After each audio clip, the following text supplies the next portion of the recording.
This channel does not promote any violent, harmful, or illegal activities. All content provided by this channel is meant for an educational purpose only. Cancer Healer Center, a new beginning. আমরাই দেখিয়েছিলাম, আমরাই খবর করেছিলাম, তাই টিভি9 বাংলা লাগাতার সেই খবরের চাপ। অবশেষে 3 গুন্ডা সিভিক ভলান্টিয়ারকে বসিয়ে দিল পুলিশ। কোট আনকোট এই গুন্ডা শব্দটা আমরা ব্যবহার করতে বাধ্য হচ্ছি, কারণ তাদের যা ভয়ঙ্কর দৌরাত্ম্য আমরা দেখিয়েছি, তারপর তাদেরকে বসিয়ে দিল, ক্লোজ করা হলো, এমনটাই খবর পাওয়া যাচ্ছে। এই মুহূর্তে সুবোধোষ আমাদের সঙ্গে সরাসরি আছে, কথা বলবো তার সঙ্গে। সুবোধোষ, হ্যাঁ দেখো, এই 3 সিভিক ভলান্টিয়ারকে প্রাথমিক তদন্ত করে আপাতত তাদেরকে বসিয়ে দেওয়া হয়েছে। তাদের যেখানে দায়িত্ব ছিল আর কি, সেই এলাকাতে, সেই নাকা চেকিং পয়েন্ট, তাদের সেখান থেকে সরিয়ে আনা হয়েছে। তাদেরকে এখন কোনো রকম কোনো দায়িত্বেই তাদের রাখা হয়নি, সমস্ত দায়িত্ব থেকে তাদের অব্যাহতি দিয়ে আপাতত তাদেরকে বসিয়ে দেওয়া হয়েছে, মানে ক্লোজ করে দেওয়া হয়েছে। এর পাশাপাশি পুলিশ কিন্তু পুরো ঘটনা তদন্ত করছে। বহুবার এই 3 সিভিককে কিন্তু পুলিশ জিজ্ঞাসাবাদ করেছে, হরিশ্চন্দ্রপুর থানায় ডেকে এনে তাদের সেই হরিশ্চন্দ্রপুর থানার আইসি এবং ঘটনা ঘটার পর, ঘটনা সম্প্রচার হওয়ার পর পদক্ষেপ করা হলো, এটা ভালো কথা, খুব ভালো কথা, কিন্তু এই সাহসটা দেখাতে পারলো কি করে এরা? দেখো, সিভিকদের দৌরাত্ম্য কিন্তু এটা নতুন নয়, বারবার দেখিয়েছি এবং আমরাও দেখাচ্ছি। তুমিও জানো যে শুধু মালদাতেই, অন্যত্র তো গোটা রাজ্য জুড়ে আছে, শুধু মালদাতেই কিন্তু সিভিকের বিরুদ্ধে এর আগে ধর্ষণের অভিযোগ রয়েছে, ছিনতাইয়ের অভিযোগ উঠেছে, হামলা চালানোর অভিযোগ উঠেছে। এবার এই ধরনের ঘটনাটাও সামনে এলো। তো ফলে পুলিশ সিভিক যে ক্ষেত্রে দেখা যায় যে সমস্ত ক্ষেত্রেই কিন্তু এই সিভিকরা তাদের নিজেদের এলাকাতে এতটাই দৌরাত্ম্য, এদের এতটাই দাপট দেখায় যে বলারই নয়। বহু মানুষ কিন্তু এই অত্যাচারের শিকার হয়েছে, তাদের কাছ থেকে জোর জুলুম করে তার টাকা তোলা ইত্যাদি ঘটনা। এমনকি বেশ কিছু পুলিশ আধিকারিকরাও কিন্তু পুরো এই বিষয়টা নিয়ে কিন্তু খুব তিতিবিরক্ত। আমরা অফ দ্য রেকর্ড বেশ কিছু পুলিশ আধিকারিকদের সঙ্গে এই ব্যাপারে কথা বলেছিলাম। তারা বলছেন যে এদের দৌরাত্ম্য ক্রমশই বেড়ে যাচ্ছে, মানে পুরো তারাও কিন্তু তিতিবিরক্ত। কিন্তু দৌরাত্ম্য বাড়ছে, কিন্তু কেন কোনো নিয়ন্ত্রণ নেই, এই প্রশ্নটাই বারবার উঠবে। আমরা এই প্রশ্ন বারবার তুলব। সুবোধোষ, আপাতত তোমাকে ধন্যবাদ। যে চালককে মারা হয়েছিল সেই চালকের বক্তব্য শুনুন। আমাদেরকে বলে 1000 টাকা করে দাও, আমরা বলছি যে 1000 টাকা না দাদা, কিছু কম করেন, 500 টাকা নেন। বলছি যে কেন 500 টাকা নিবো, গাড়ি ভরে ভরে গরু নিয়ে যাচ্ছ আর 500 টাকা নিবো, 1000 টাকা লাগবেই। বলছি আমি দিব না 1000 টাকা। ও বলছে যে দিবি না, চলো অফিসে চলো। অফিসে নিয়ে যে আমাদেরকে 3 জন, ওরা 3 জন ছিল, আমাদেরকে মারধর অনেক করেছে। গাড়ি থেকে টেনে হিচড়ে মারধর করেছে আপনাকে? গাড়ি থেকে টেনে হিচড়ে নিজের অফিসে নিয়ে, নিজের অফিসে নাগায়, ক্যাম্পে নাগায় মেরেছে। কতজন সিভিক ছিল? 3 জন ছিল। তো এইভাবে কি বরাবর তার হাতটা তুলে? হ্যাঁ, বরাবর, সব হপ্তায় সব দিনে এইরকম ওদেরই আছে। মানে টাকা না দিলে মারধর? আর টাকা না দিলে মারবে। মারে পুরা ভাবে মেরেছিল ওকে, এর একটু দোষ নাই, সব সিভিকের দোষ আছে। ওরা কি টাকা দাবি করছে? হ্যাঁ, টাকা দাবি করবে, সব গাড়ির কাছে দাবি করছে? হ্যাঁ, সব গাড়ি। কত করে দাবি করছে? দারুও পার করে ওরা, এই সিভিকরা? হ্যাঁ, সিভিকরাই।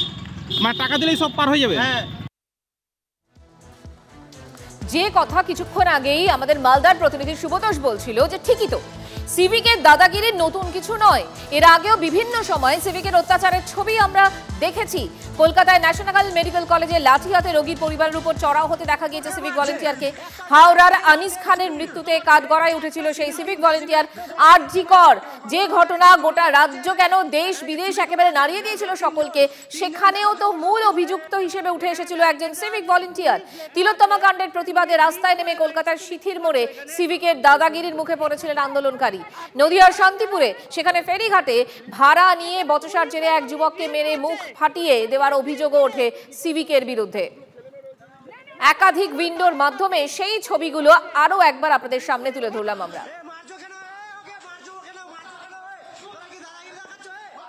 এবং এই যে সিভিকের দাদাগিরি চলছেই, দৌরাত্ম্য বাড়ছেই, কোনোভাবেই নিয়ন্ত্রণ করা যাচ্ছে না।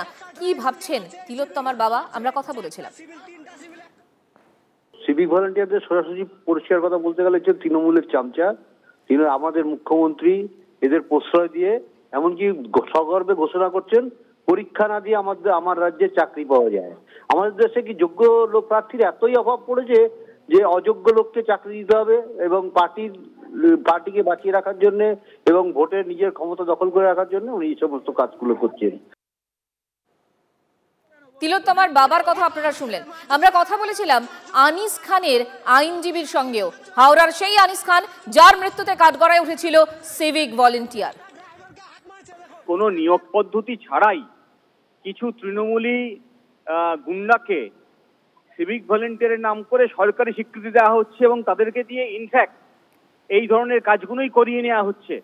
এটা করাচ্ছে প্রশাসন এবং পুলিশের উচ্চ স্থানীয় যারা কর্তা, তারা এইটাকে ইন্ধন যোগাচ্ছে।